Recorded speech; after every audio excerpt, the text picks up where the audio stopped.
नमस्कार प्रिय दर्शकों, मैं यशास तिवारी आप सभी का बहुत बहुत स्वागत करता हूं प्रोफेशनल एस्ट्रोलॉजी पर।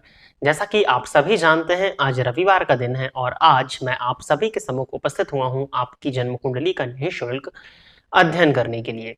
निःशुल्क जन्म कुंडली अध्ययन की सीरीज में हमारी आज तक 133 कार्यक्रम बन चुके हैं और आज की इस सीरीज का जो ये कार्यक्रम होने वाला है, ये 134वें नंबर का कार्यक्रम होने जा रहा है। साथ ही साथ इस सीरीज में आज तक 762 लोगों की जन्म कुंडली का अध्ययन निःशुल्क रूप से हो चुका है और आज की इस कार्यक्रम की जो पहली जन्म कुंडली होगी वो 763वें नंबर की जन्म कुंडली होने जा रही है। यदि आप इस वीडियो को देखते हैं और इस वीडियो से आपका कुछ भी लाभ होता है तो आप इस वीडियो को लाइक करिए, साथ ही साथ इस चैनल को सब्सक्राइब करिए ताकि इन फ्यूचर जो भी कंटेंट मेरे द्वारा इस चैनल पर अपलोड किया जाता है उसका नोटिफिकेशन आपको मिलता रहे। यदि आप भी चाहते हैं कि आप अपनी जन्म कुंडली का अध्ययन निःशुल्क रूप से मुझसे इस कार्यक्रम के माध्यम से कराएं तो आप अपनी बर्थ डिटेल्स, जैसे कि आप अपना नाम, अपने जन्म की तिथि, अपने जन्म का समय और अपने जन्म का स्थान, ये चारों ही चीजें किसी भी एक स्पेसिफिक प्रश्न के साथ में इसी वीडियो के कमेंट सेक्शन में दे दीजिए। आपकी डिटेल्स देने के 3 से 3.5 महीने के बाद में आपकी जन्म कुंडली का अध्ययन निःशुल्क रूप से मेरे द्वारा इस कार्यक्रम के माध्यम से यूट्यूब पर वीडियो बना करके किया जाएगा। अब हम बिना विलंब किए अपने आज के इस कार्यक्रम की शुरुआत करते हैं और जैसा कि मैंने बताया कि आज के इस कार्यक्रम की जो पहली जन्म कुंडली होगी वो 763वें नंबर की होगी और ये जो जन्म कुंडली है ये एक आईडी से है, कार्टून फॉर किड्स, और जिस जातक की जन्म कुंडली है उनका नाम है नमन जोशी। तो नमन जी आप तैयार रहिए, आपकी जन्म कुंडली मैं ले रहा हूँ। डेट ऑफ बर्थ इन्होंने बताया हुआ है 9 जनवरी 2002, 9 जनवरी 2002 का इनका जन्म है। शाम को 5:50 इनका जन्म का समय है और जन्म स्थान जो है वो राजस्थान में है,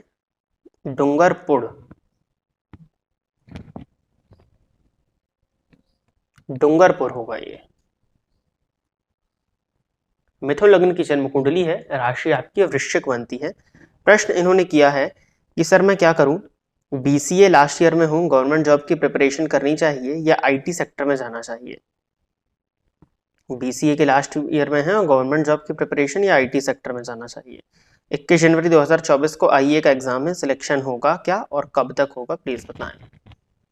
मिथुन लग्न की जन्म कुंडली है, लग्नपति जाकर के अष्टम भाव में बैठे हैं आपकी कुंडली में। लग्नेश का जाकर के अष्टम भाव में बैठना अवयोग होता है, जातक को उसके जीवन काल में जीविकोपार्जन में संघर्ष तो कराता ही है। अष्टमपति जाके 12वें भाव में बैठे विपरीत योग लगा करके, लेकिन लग्नेश चूंकि अष्टमस्थ हैं तो लग्नेश अष्टम भाव में होने के चलते कमजोर हो गए, जिसके चलते आपको विपरीत योग का वो लाभ नहीं मिल पाएगा। दशमपति गुरु लग्न में है बट वक्री हैं, और सूर्य, क्योंकि सरकारी नौकरी का आपने पूछा है, तो वो आपकी कुंडली के सप्तम भाव में बैठे हैं पूर्वाषाढ़ा नक्षत्र में, जो कि शुक्र का नक्षत्र है। दूसरा ऑप्शन आपने बताया आईटी, तो दशमपति गुरु और शुक्र का आमने सामने होना, नवमांश कुंडली में शुक्र अष्टम भाव में बैठे हैं जाके, लेकिन गुरु का बल है। तो गवर्नमेंट सेक्टर की तरफ तो मैं नहीं कहूंगा आपसे, आपको आईटी सेक्टर की तरफ जाना चाहिए, उसमें ज्यादा अच्छे स्कोप आपकी कुंडली में दिखते हैं। बाकी जो एग्जाम की बात आप कर रहे हो तो बुध की महादशा में मंगल का अंतर आपको है, मंगल षष्ठपति होकर के भाग्य भाव में बैठे हुए हैं परंतु 29 अंश पर हैं, लेकिन षड्बल में बल है उनके पास में, मृत अवस्था में होने के बावजूद षड्बल में उनको बल की प्राप्ति हो रही है। नवमांश में वो पराक्रमस्थ है, भाग्य भाव में बैठ करके गुरु की दृष्टि से दृष्ट है, नवमांश में भी मंगल पर गुरु की दृष्टि का पड़ना मजबूती को प्रदर्शित तो कर ही रहा है। तो 2024 के सितंबर तक बुध में मंगल का अंतर आपको चलने वाला है और कंपटीशन भाव का स्वामी भाग्य भाव में होने के चलते दशमेश की दृष्टि से दृष्ट है, फलस्वरूप संभावनाएं तो बनती हैं जो आपने बताया है कि 21 जनवरी का एग्जाम सिलेक्शन होगा या नहीं। तो अगर आपकी प्रिपरेशन अच्छी है तो बुध मंगल द्विद्वादश का संबंध 6 तारा दिखाई पड़ रहा है मुझे, श्रवण और पूर्वा भाद्रपद होने के चलते, तो आप अपना प्रयास जारी रखिए, संभावनाएं बनती हैं। अगर नहीं होता है सितंबर 2024 तक तो फिर आप आईटी की तरफ स्विच करिए, क्योंकि सरकारी नौकरी के योग आपकी कुंडली में कमजोर मुझे दिखाई पड़ते हैं। सूर्य भगवान की आराधना करिए और देवी आराधना करिए, संभव हो तो दुर्गा चालीसा, नहीं तो श्री सिद्ध कुंजिका स्तोत्र का पाठ आप करें तो वो आपके लिए ज्यादा अच्छा होगा। आगे बढ़ते हैं, अगली जन्म कुंडली जो है ये राहुल ऑफिशियल नाम से है, तो राहुल जी की ही जन्म कुंडली होगी ये। राहुल जी आप तैयार रहें, आपकी जन्म कुंडली मैं ले रहा हूं। डेट ऑफ बर्थ इन्होंने दिया है 12 सितंबर 1991। जन्म का समय जो इन्होंने बताया हुआ है वो 11:25 AM और जोरहट आसाम।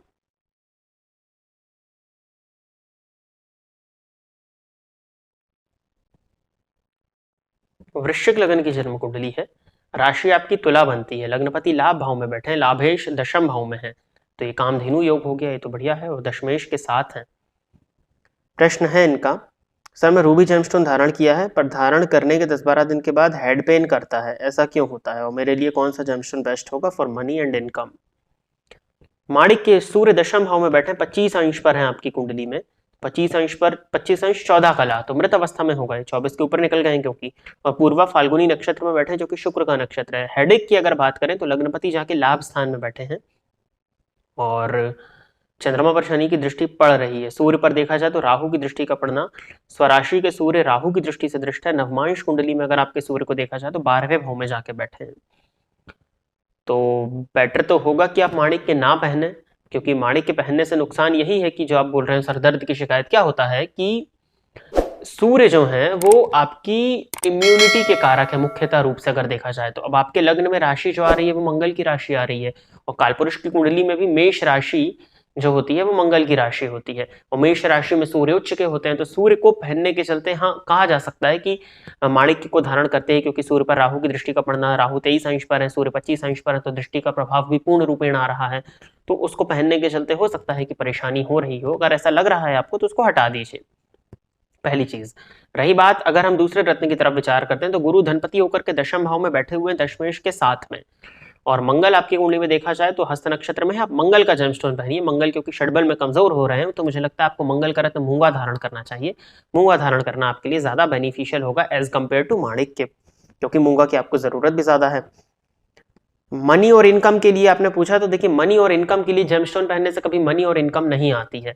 यदि आपको लगता है कि आप किसी तरह के जेमस्टोन को पहन लेंगे और आप घर में बैठ जाएंगे उस जेमस्टोन को पहन के और आपकी इनकम होने लगेगी, तो ऐसा बिल्कुल भी नहीं होता है।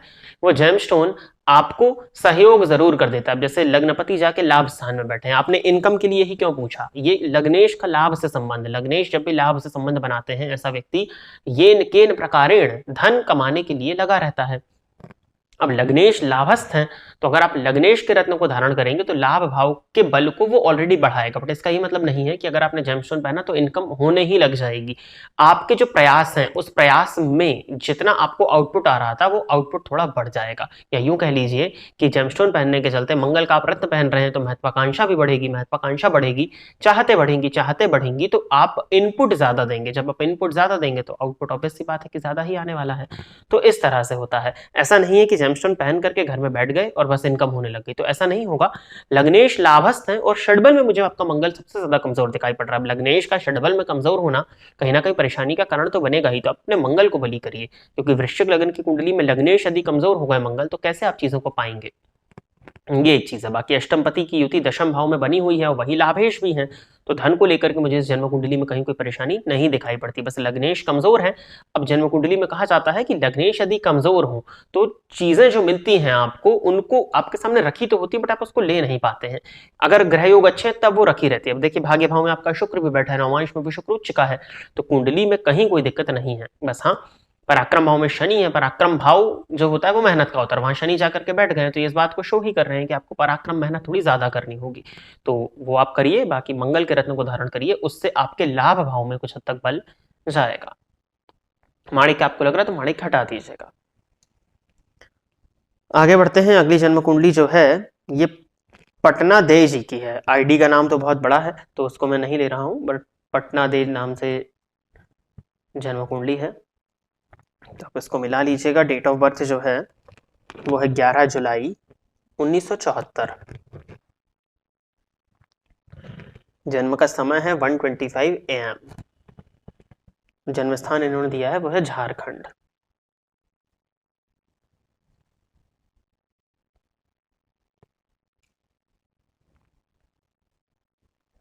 शहर का नाम तो दिया ही नहीं है, स्टेट का बस नाम दिया हुआ है।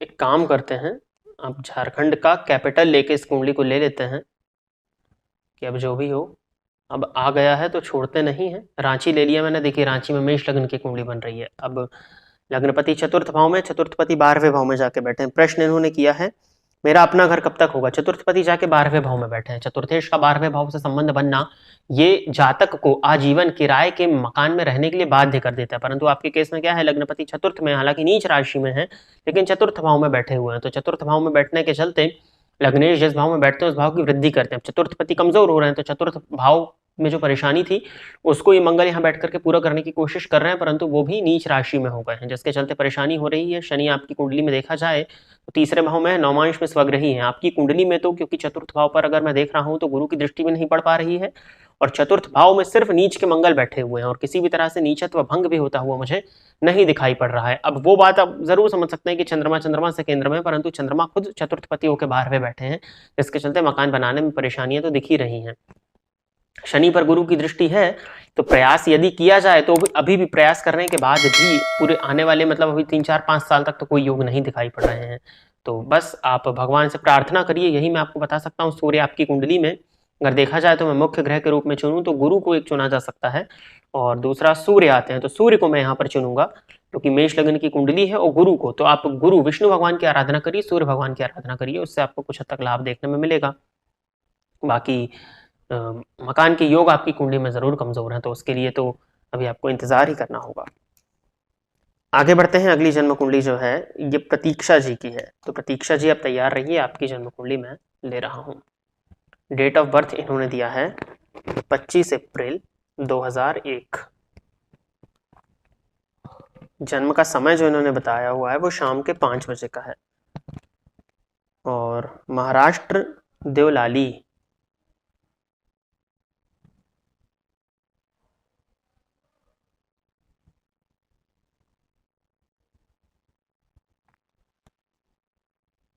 कन्या लग्न की जन्म कुंडली है प्रतीक्षा जी आपकी, और राशि आपकी वृषभ बनती है, तो पूर्णतः भूमि तत्व से आप प्रभावित हैं।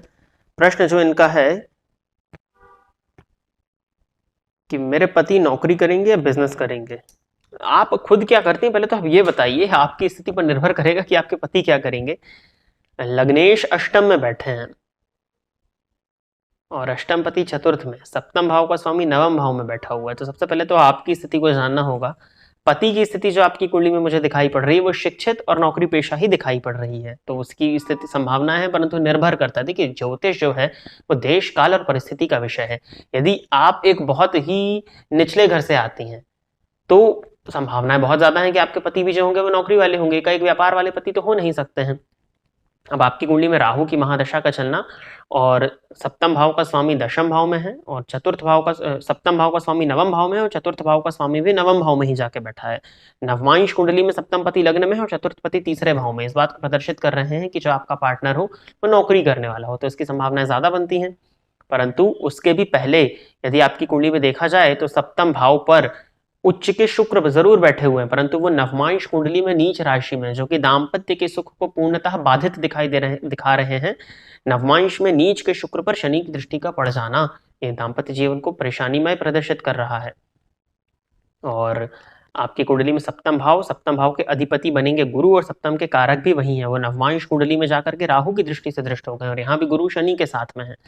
तो अब पति जो भी करें, परंतु सबसे पहले जन्म कुंडली का मिलान करना अति आवश्यक होगा। यदि कुंडली का मिलान किए बिना आपका विवाह हो जाता है तो बहुत ज्यादा परेशानियां आपको आगे जाकर के आपके दाम्पत्य जीवन में देखने को मिलेंगी। तो आपके लिए सलाह तो यही होगी कि पति कुछ भी करते हो, नौकरी करते हो, व्यापार करते हो, जब से नौकरियों से शादी होने लगी है तभी से परेशानियां होने लगी हैं, तो बाकायदा कुंडली मिलान करके विवाह करिएगा। कुछ भी करने वाले हो, कुंडली मिलान अगर अच्छा रहेगा तभी आप लोगों की शादी चल पाएगी, नहीं तो नौकरी या व्यापार कुछ भी करने वाले हो, शादी फिर टूट जाएगी, तो नौकरी और व्यापार को रखे रहिएगा। तो प्रिय दर्शकों, इतनी ही जन्म कुंडली का अध्ययन करने के लिए आज मैं आप सभी के सम्मुख उपस्थित हुआ था। आशा करता हूं कि जितने भी लोगों की जन्म कुंडली का अध्ययन मेरे द्वारा निःशुल्क जन्म कुंडली अध्ययन के कार्यक्रम के माध्यम से किया गया वो सभी संतुष्ट होंगे। यदि आप इस कार्यक्रम को देखते हैं और इस कार्यक्रम से आपका कुछ भी लाभ होता है तो आप इस वीडियो को लाइक करिए, साथ ही साथ इस चैनल को सब्सक्राइब करिए, ताकि इन फ्यूचर जो भी कंटेंट मेरे द्वारा इस चैनल पर अपलोड किया जाता है उसका नोटिफिकेशन आपको मिलता रहे। यदि आप भी चाहते हैं कि आपकी जन्म कुंडली का अध्ययन ठीक इसी प्रकार से निःशुल्क रूप से मेरे द्वारा निःशुल्क जन्म कुंडली अध्ययन की सीरीज के माध्यम से किया जाए, तो आप अपनी बर्थ डिटेल्स, जैसे कि आप अपना नाम, अपने जन्म की तिथि, अपने जन्म का समय और अपने जन्म का स्थान, ये चारों ही चीजें किसी भी एक स्पेसिफिक प्रश्न के साथ में इसी वीडियो के कमेंट सेक्शन में दे दीजिए। आपकी डिटेल्स देने के 3 से 3.5 महीने के बाद में आपकी जन्म कुंडली का अध्ययन मेरे द्वारा ठीक इसी प्रकार से निःशुल्क जन्म कुंडली अध्ययन के कार्यक्रम के माध्यम से किया जाएगा। आज के इस कार्यक्रम में बस इतना ही रखते हैं। नमस्कार।